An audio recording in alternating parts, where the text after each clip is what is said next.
And they said, I have weaknesses in two aspects: delegation and being assertive with some of my staff. What do you suggest? And I'm sure the first answer is to watch our sections on leadership and assertiveness. We have got sections on both of those. Both of those are coming up. Yeah, absolutely. Yeah, I think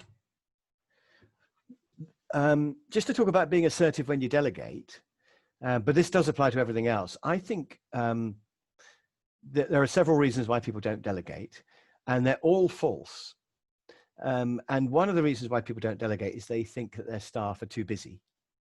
And of course, your staff are busy when you're there, because they're not going to sit around with their feet up if you're their boss. But also the work expands to fill the time. So, you know, if they're only 90% busy, they'll use that last 10% and they'll just become slightly less efficient. And they'll also do a slightly higher quality job because they've got the time.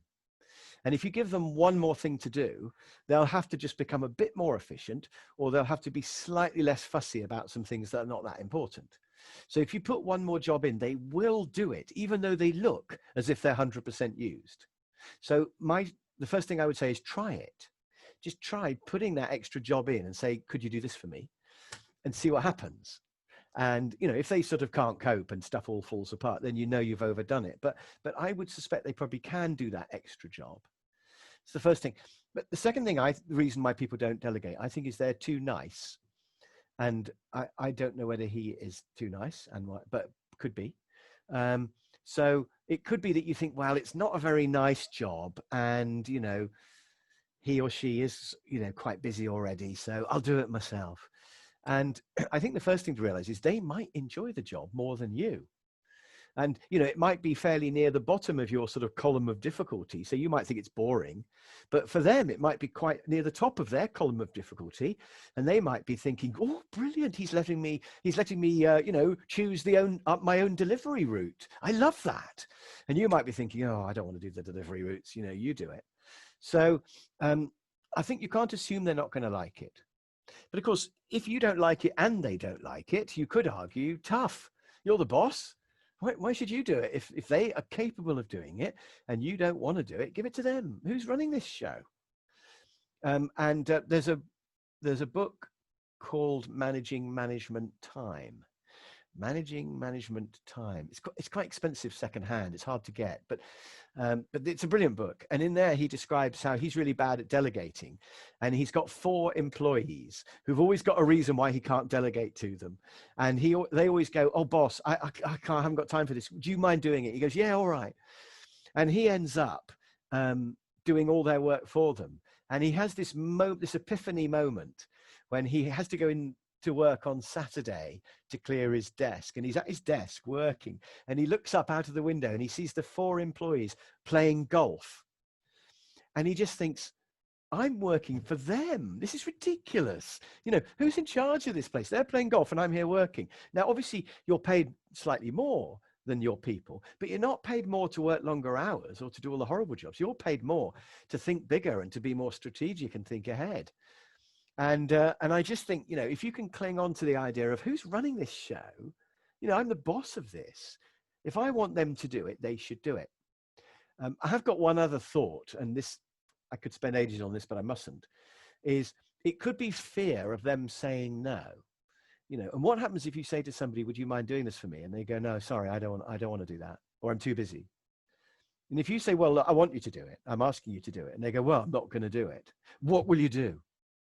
And I think, you know, some bosses have a fear that their employees might say no and they wouldn't know what to do. So therefore they don't even ask. And once you know what to do, then that fear is gone. So what should you do if they say no? And the answer is ask them why not, because they may have some health reason or a religious reason, or, you know, some perfectly valid reason why they can't do it. But if they haven't really got a reason, if they just say, I don't want to, you then say, well, look, I'm your boss. I'm asking you to do it, and I'm going to give you half an hour to think about it, and I'm going to come back in half an hour, and I'm going to ask you formally to do this job. And if you refuse in half an hour's time, you could be in all sorts of trouble. Bye. And that gives them half an hour to go and ask advice. And they'll ask HR or the union or their friends or whoever they ask. They'll go, oh, bloody hell, you've got to do this. And they'll be told they've got to do it. But it also gives you half an hour to go to HR and your boss and go, oh, I've got this person who I think he's refusing to do a job. And they'll tell you what to do next. So giving them half an hour to think about it is a really good idea. By the way, if you come back and they're still refusing, you can suspend them. And you obviously prepare this with your boss beforehand, but you can say to them that refusal to do a job is refusing to fulfill your contract of employment. So I'm going to suspend you now. I'm sending you home till tomorrow. But in the morning, I'm going to ask you again whether you're prepared to do this job. And if you still refuse tomorrow morning, you could get fired. And you say you could rather than you will. So, you know, it's not a promise and you're not legally bound, but you could get fired. So they go home and they have a chance to experience what it's like to be unemployed. And 99% of the time they come back the next day saying, all right, I'll do it. And so that's the process. You give them time to think about it. And then if they still refuse, you suspend them. And that's quite scary and quite unpleasant. But the point is, they have to learn that you are their boss. And their contract of employment says that they will do whatever you tell them. And, you know, maybe at school they used to say no to their teacher, and maybe they used to say no to their parents, but now they're grown up and they've got a job. They have to do whatever they're told, and they have to learn that. And that's all a bit nasty sounding, but that's how it is. So, but the point is, once you don't have that fear anymore, it's another barrier taken away, and it's another step towards being good at delegating, because you could just say, I'd like you to do this, please. And they'll probably be delighted to be given it. But if they're not, that's just tough anyway.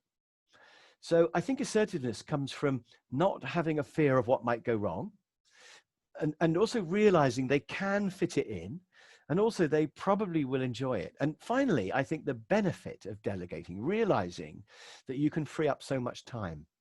So, you know, if you've got 5 people who work for you, and you delegate just 5 things a week, suppose that saves you 5 hours a week. So each person, you just give them one more thing a week, which is nothing.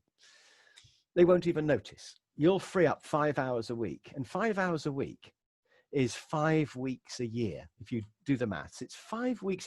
You could have the whole of next month off if you just delegated one thing a week. So delegating is huge. It's the biggest way to improve your time management if you're a manager. I think it might be the #1 management skill.